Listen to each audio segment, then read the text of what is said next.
And I hope you see a little bit of yourself in my column. It's entitled, Cubberley Grads Reunite a Half a Century Later. All right, thank you very much. Good night.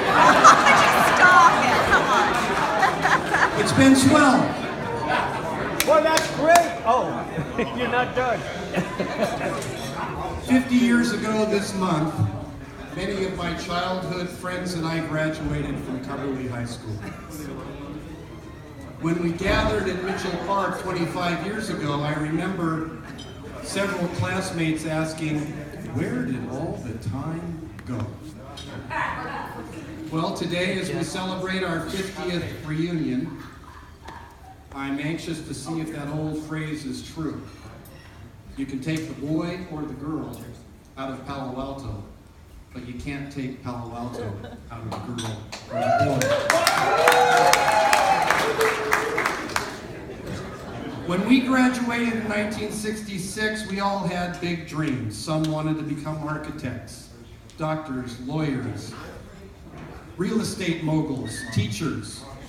A few others dreamed of owning their own restaurant. Or sailing around the world. As near as I can tell, whether they live in town or 3,000 miles away, most of my friends' dreams came true.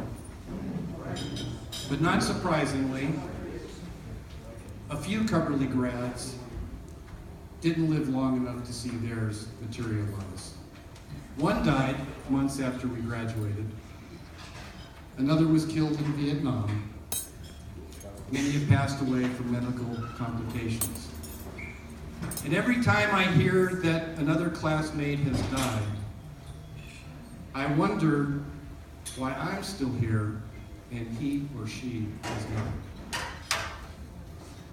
When I think about the Palo Alto I knew as a boy, I remember swimming at the Green Meadow Pool, playing football on Thanksgiving morning, riding my bike to Stanford. But most importantly, I think about the self-reliance that my friends and I gained from those early Leave It to Beaver days. And if there were helicopter parents back then, we kids were oblivious. But today, I know too many of them.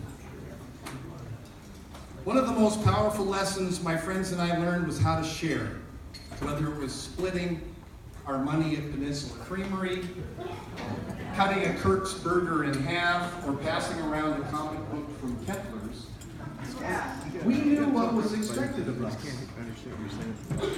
And I guess you could say that we grew up in a village long before the topic became a political issue 20 years ago between then First Lady Hillary Clinton and the 1996 Republican presidential candidate Bob Dole.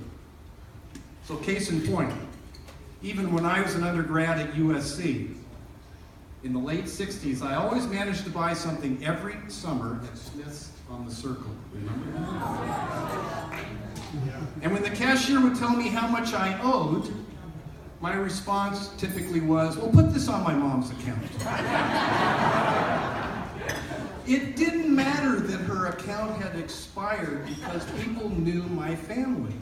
Yeah, will you try doing that today? You'll probably get arrested.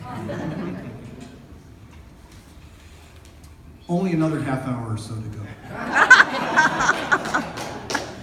Well, life certainly was a lot simpler 50 years ago. A typical Eichler home most likely sold for $30,000 back then, compared to $2 million or more today. Gas costs approximately 30 cents a gallon, remember that? During the summer of 2012, it was nearing $5 a gallon at your local gas station.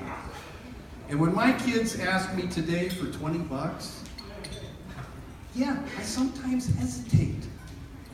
Because I realize, well, that's not much by today's standards, but it was a lot when I was growing up in Palo Alto. How so? Well, when I sold shoes at Racks on University Avenue, I got paid $6 for an 8-hour shift. But for the majority of us who moved away, only to visit every few years, the question is real.